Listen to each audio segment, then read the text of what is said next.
How to edit text message on iPhone. To get started, first of all go ahead and open up the Messages application on your phone. The Messages app on iPhone allows users to send and receive text messages, photos, videos, and other media. You are now in the Messages page where you can view all your messages.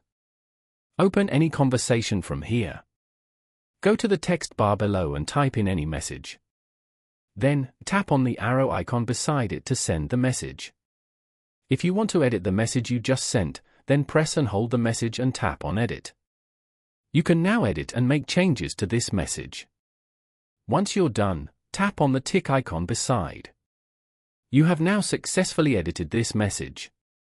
Following these steps, you can easily edit text message on iPhone. Thank you for watching. Please leave a like if this tutorial helped you, or leave a comment below if you have any questions related to the video.